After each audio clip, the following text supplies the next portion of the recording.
Bien le bonjour les amateurs d'histoire. Nous voici sur un format historique qui vise à mettre en lumière l'archéologie locale, raconter la petite histoire de ces lieux oubliés de nos villages.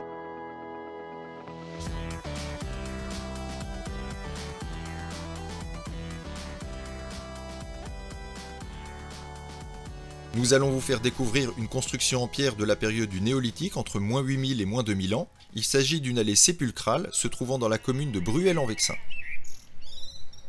Qu'est-ce qu'une allée couverte? C'est un ensemble de grandes dalles de grès plantées verticalement dans le sol et dont les interstices sont comblés par des pierres calcaires, dont le gisement de grès bartonien le plus proche se trouve au sommet d'un coteau à 250 mètres de distance. Elle mesure environ 14 mètres de long. Elle se présente comme une fosse creusée dans le sol selon un axe nord-nord-est, sud-sud-est.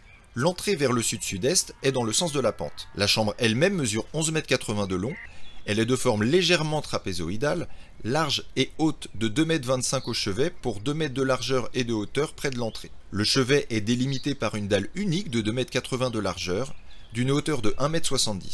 Les dalles de couverture qui subsistaient au XVIIIe siècle ont été réutilisées comme matériaux de construction au XIXe.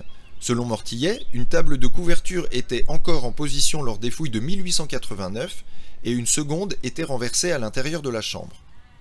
A l'origine, la surface des tables devait affleurer le sol, celui-ci étant désormais exaucé par les déblais des fouilles.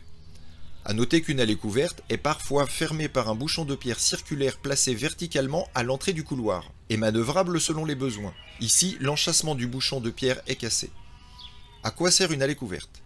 Ces monuments mégalithiques sont des tombes collectives où l'on a parfois trouvé des ossements fossilisés de plusieurs centaines de personnes entassés dans la chambre sépulcrale et sur toute la longueur du couloir.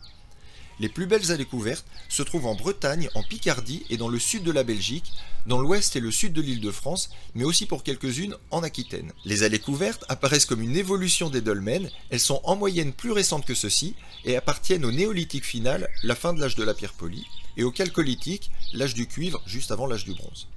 A noter que le musée d'archéologie nationale de Saint-Germain-en-Laye présente plusieurs allées couvertes d'Île-de-France dans les douves du château. Mes amis passionnés d'histoire et de préhistoire, merci de nous avoir suivis jusqu'ici. N'hésitez pas à liker et partager cette chaîne si ça vous a plu.